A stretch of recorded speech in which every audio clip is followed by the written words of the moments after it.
Bonjour à tous et bienvenue dans cette nouvelle revue d'actualité. Au programme aujourd'hui, l'enfarinage de Jean-Luc Mélenchon, l'agression fasciste de Alice Coffin ou encore les loups-boutins d'Assa Traoré. Mais avant tout, deux choses déjà. Je vous invite à liker, à commenter et à partager cette vidéo, c'est super important pour le référencement. Et ensuite, comme la semaine dernière, pendant ce mois de juin, on vous fait gagner ça. C'est un très beau buste dont on fait la promotion durant tout le mois de juin.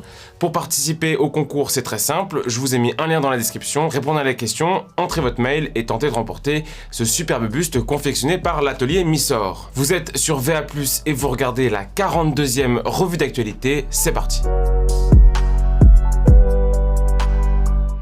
La première actualité de la semaine, c'est bien sûr l'enfarinage du leader de la France insoumise, Jean-Luc Mélenchon, lors de la manifestation contre les idées d'extrême droite. Je vous mets la séquence et ensuite on en parle. Ben oui, mais pour ça, il y a une manière très simple de faire.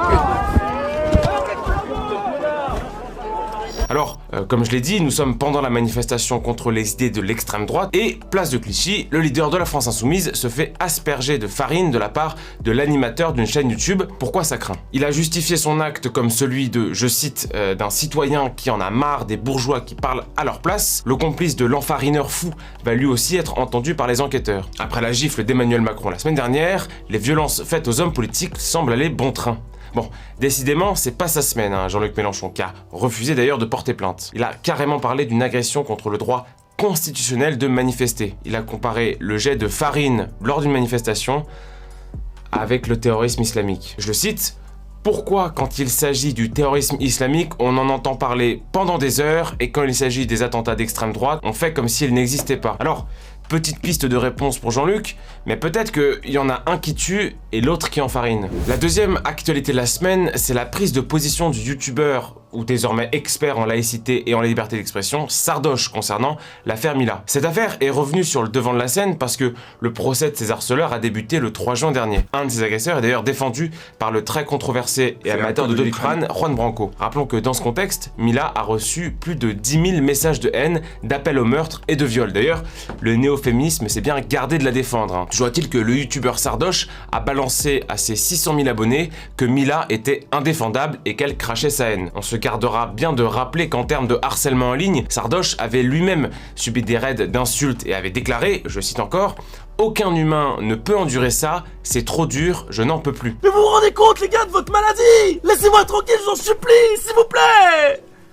Je vous en supplie, j'ai pas mérité ça, putain! C'est trop, ça fait une semaine que je traîne comme un fou! Toutes les gars, me casser les couilles, j'en peux plus! Et que vous donnez de tout le temps, j'en peux plus! Pourquoi vous faites ça, putain? Pourquoi? Vous pouvez pas me laisser tranquille, en fait, j'en peux plus!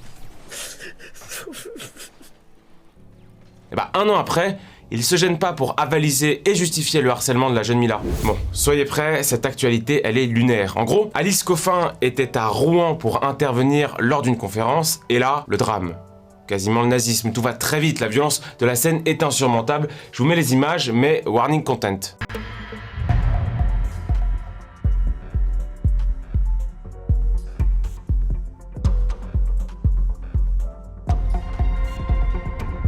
Pas du tout à Gémeaux.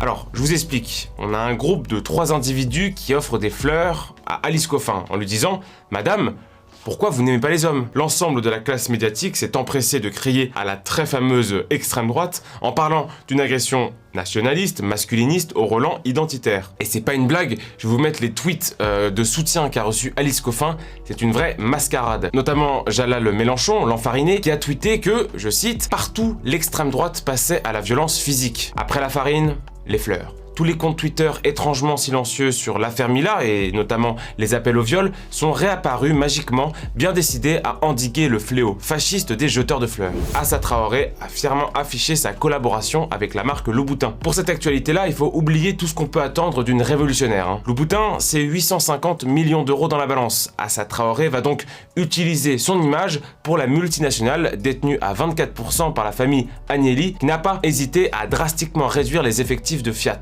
dont dont le créateur, je le rappelle, Giovanni Agnelli, doit la création de son entreprise à ses très bons rapports avec le fasciste Mussolini. Bref, l'annonce a beaucoup fait jaser sur les réseaux sociaux, beaucoup dénoncent une instrumentalisation politique et économique du mouvement. On attend les réactions de militants d'extrême gauche, notamment Taha Bouaf, ami de Assa Traoré, qui s'assume fièrement anticapitaliste. Et enfin, dernière actualité de la semaine, c'est la polémique autour du genou qu'ils n'ont finalement pas posé des joueurs de l'équipe de France. En gros, le capitaine de l'équipe, Hugo Lloris, avait annoncé que les Bleus mettront un genou à terre en soutien au mouvement américain Black Lives Matter. Alors, est-ce qu'ils poseront avec des crampons Louboutin ?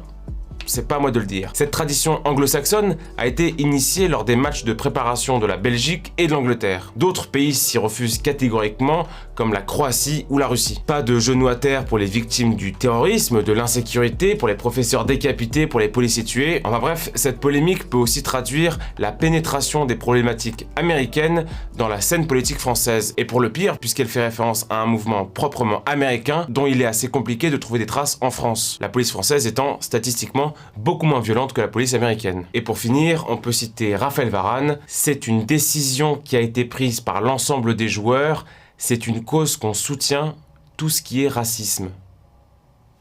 Finalement, c'est parce qu'un parachutiste écologiste a atterri sur la pelouse en se cassant la cheville que les Français n'ont pas mis le genou à terre en l'honneur d'un homme américain mort aux États-Unis. Faut s'accrocher, hein. Le phénomène web de la semaine, c'est l'intervention d'une députée guyanaise qui parle à un migrant. Elle a fait le tour des réseaux sociaux. Extrait. On ne demande pas des choses en notre droit. On demande l'accès à l'hébergement. Mais tous les Guyanais demandent l'accès à l'hébergement, monsieur.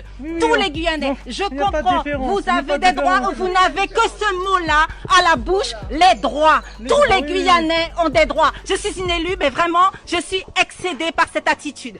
Tous les Guyanais, je parle tous les Français, et laissez-moi parler, tous les Français, je sais que vous n'aimez pas les femmes, j'en ai rien à foutre, tous les Français ont droit également au logement. Merci à tous d'avoir suivi cette revue d'actualité, n'hésitez pas à liker, à commenter et à partager, et moi je vous dis à la semaine prochaine.